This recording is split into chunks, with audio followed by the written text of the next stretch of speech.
বিসমিল্লাহির রহমানির রহিম। এটা তো 3 পিসটা যেটা আমি পছন্দ করলাম সেটা দিয়ে গেল। বড় আপুর ছেলে আসছে ফাহিম।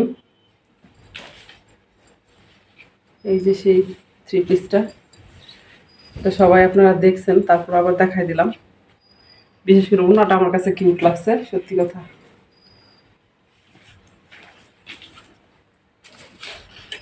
এই যে এদিকে নিয়ে আসো টেবিলটা।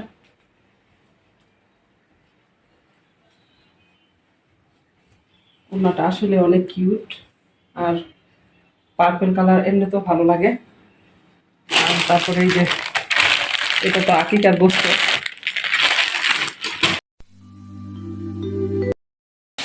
রান্নাঘরে অনেক ঝামেলা চলছে। নুরাবুর জন্য এই ঝোলটা করব, সেটা ইলিশ মাছের ছোট বাচ্চা যার নাম জাটকা, সেটা দিয়ে মূলত অনেকগুলো মাছই এনেছিল, তার মধ্যে এটা যে জাটকা আমি জানতাম না। তো মূলত চাপিলা ভেবেই বসিয়ে দিলাম নুরের আব্বুর জন্যে ঝোল তরকারি। এতটা ঝামেলায় আছি, ছেলেটাকে শরবত দেওয়ারও টাইম পেলাম না, আর ছিল অনেক তারা, সবার বাসায় যাবে। যেহেতু আমাদের বোনরা পাশাপাশিই থাকে, প্রায় সবার বাসায় দিবে আকিকার গোস্তটা। আসসালামু আলাইকুম মাই ইউটিউব ফ্যামিলি, কেমন আছেন সবাই? আই হোপ সবাই ভালো আছেন। আলহামদুলিল্লাহ আমরাও সবাই ভালো আছি। মাই ভিলেজ লাইফ আয়শা চ্যানেলে সবাইকে স্বাগত। দূরে ও কাছে যে যেখান থেকে দেখছেন প্রত্যেককে জানাচ্ছি আন্তরিক শুভেচ্ছা ও অভিনন্দন। নতুন একটি ভিডিও নিয়ে আসলাম আপনাদের মাঝে। যদি ভালো লাগে চলুন কিছুটা পথ আমার সাথে। বাইরে থেকে থেকে একটু পরপর বৃষ্টি হচ্ছে, আর এইসব বৃষ্টি আমার একদমই পছন্দ না, বিরক্তিকর লাগে। মাই ইউটিউব ফ্যামিলি যারা ভুলে গিয়েছেন একটি লাইক দেওয়ার কথা, প্লিজ একটি লাইক দিয়ে ভিডিওটি কন্টিনিউ করবেন। যারা এই মুহূর্তে নতুন দেখছেন আমার ভিডিওটি, যদি ভিডিওর কোনো অংশে আপনাদের মন ছুঁয়ে যায় তাহলে সাবস্ক্রাইব করে এই বোনটির পাশে থাকার অনুরোধ রইল। আর যারা অলরেডি এই কাজটি করেছেন তাদের অসংখ্য অসংখ্য ধন্যবাদ। মন থেকে অনেক দোয়া এবং অনেক ভালোবাসা। মাটন রান্না সবাই জানেন কম বেশি, তবে আমি আজকে যেভাবে রাঁধছি সেটাই দেখালাম। 1 কাপ তেল দিলাম, 5টা বড় সাইজ পেঁয়াজ, দারুচিনি, তেজপাতা, 4 চামচ রসুন, সাথে 3 চামচ আদা ফ্রোজেন করা, একটু পানি যেন মশলাটা পুড়ে না যায়, 1.5 চামচ হলুদ, 2.5 চামচ মরিচের গুঁড়া, 1.5 চামচ ধনিয়া গুঁড়া, নেড়েচেড়ে একটু মিশিয়ে নেব। আমি যে চামিচটা ব্যবহার করছি তা আসলে নর্মাল চামিচ থেকে একটু বড়, সেজন্য পরিমাণটা এভাবে বলছি। আপনারা যেমন খাবেন স্বাদ মতো দিয়ে নেবেন। 2.5 চামচের মতো জিরার ফাঁকি দিয়ে দিলাম। এবার অল্প একটু পানিও দেব যেন মশলাটা সুন্দর করে একটু কষিয়ে নিতে পারি।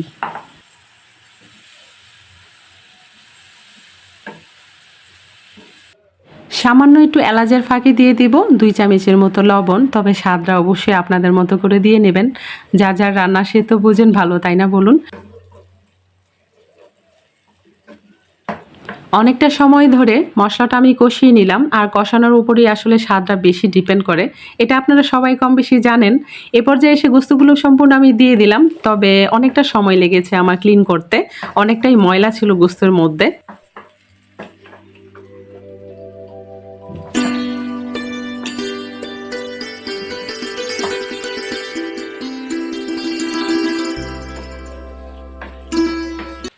মাটনটা অনেকটা লম্বা সময় ধরে যদি কষিয়ে নেন তাহলে খেতে ভালো হয়, দেখতেও সুন্দর আসে কালারটা। আমার প্রিয় আপু ও ভাইয়ারা যারা আমাকে নতুন সাবস্ক্রাইব করেছেন, অনেকের কাছে আমি যেতে পারি না এবং বারবার করে আমার আইডিতে ঢুকলে আসলে প্রবলেম হয়, এটা সবারই জানা। তো সেজন্য ঢোকা যায় না। আর আপনারা যদি প্লিজ এখনও আমার ভিডিও দেখে থাকেন তাহলে প্লিজ আমার যে কমিউনিটি আছে সেখানে একটা লেটার রেখে যাবেন, তাহলে নিশ্চয়ই আমি সময় মতো করে আপনাদের কাছে যাব এবং আপনাদের ভিডিও দেখার চেষ্টা করব। যাদের ভিডিও আমি দেখতে পারি না নর্মালি, আর কিছু মনে করবেন না, প্লিজ আমাকে একটা নক দিবেন যে আয়শা তুমি আমার কাছে আসো না কেন, অবশ্যই এটা কমিউনিটিতে দিবেন।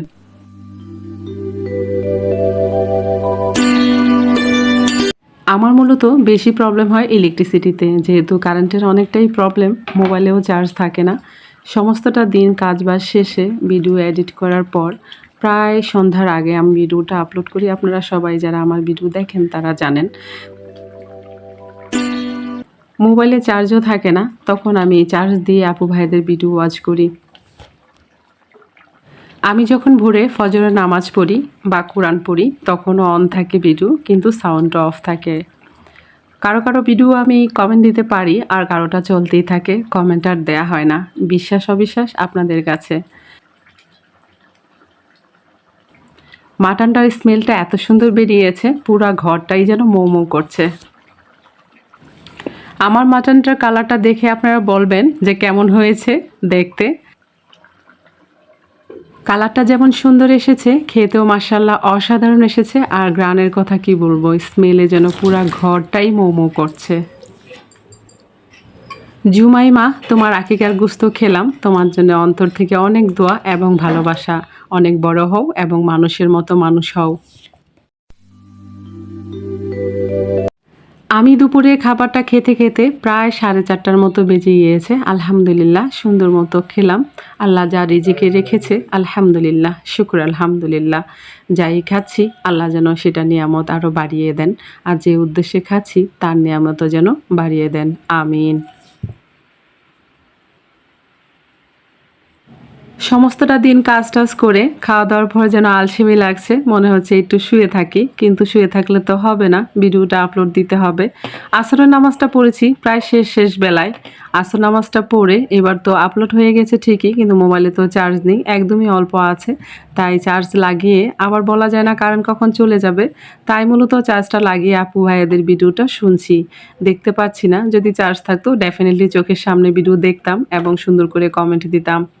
আশা করি আপু ভাইয়েরা প্লিজ ক্ষমা সুন্দর দৃষ্টিতে নেবেন এবং বুঝবেন আমার কষ্টটা। আমার শখের যে ড্রেসিং টেবিলটা সেটা সুন্দর করে ক্লিন করে নিব, বেশ অনেকটা দিন পরে ধরেছি, তাই এই অবস্থা হয়ে আছে, একদমই মেসি হয়ে আছে। আমার পরাণের স্বামী, তার প্রিয় হলো ঘড়ি, আর সেজন্য আমি যত্ন করি যেন নষ্ট না হয়, আর সে আমাকে একটু ভালোবাসে। আসলে মজা করছি, মূলত ওনার একটা শখের মধ্যে পড়ে ঘড়িটা। যেগুলো একটু দামির মধ্যে সেগুলো আলমারিতে তুলে রাখা, আর যেগুলো মোটামুটি ওকে, তবে একদম যে সস্তা ঘড়ি উনি পরে আসলে না। ঘড়ির ব্যাপারে উনি অনেকেই শৌখিন, কোথাও যদি বেড়াতে যায় ঘড়ি কিনবে, নইলে ড্রেস কিনবে, মাস্ট কিনবেই।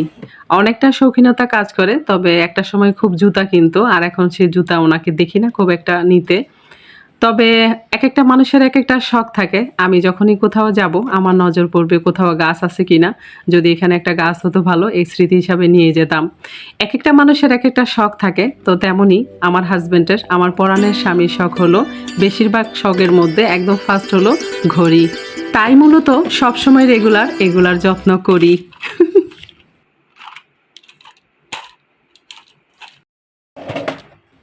জানি না কতটা সুন্দর করে গুছাতে পেরেছি, তবে মনের মতো তো গুছিয়ে নিলাম। আর একটু টায়ার্ড বটে, সেজন্য হয়তো একটু টায়ার্ডনেসের জন্য গুছানোটা তেমন ভালো হয়নি, তবে চেষ্টা করেছি সুন্দর করে গুছিয়ে নেওয়ার। এবার আপনারা বলুন তো কেমন হয়েছে আমার ড্রেসিং টেবিল গুছানোটা।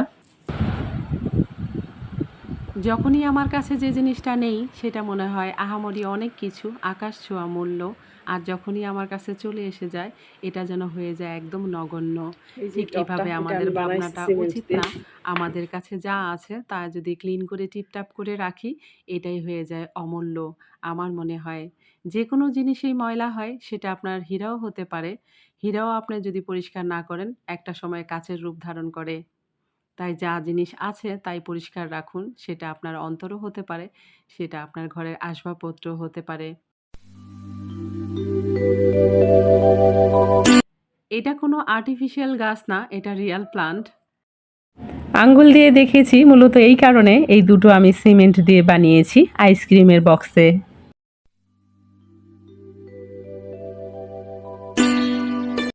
আমার ড্রেসিং টেবিলটা গুছানো কেমন হয়েছে, আর এখন বর্তমানে টিভি ইউনিটটা দেখতে কেমন হয়েছে সাজানোটা, প্লিজ আমাকে জানাবেন, আমার ভালো লাগবে।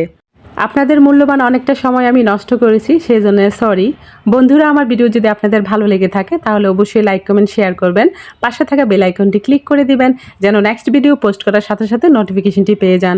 ভালো থাকবেন, সুস্থ থাকবেন, নিরাপদে থাকবেন, আর অবশ্যই পজিটিভ থাকবেন। আজকের মতো এখানেই রাখছি, দেখা হবে নতুন কোনো ভিডিওতে। আল্লাহ হাফেজ। এটা বৃষ্টির পানি লাগানো দরকার।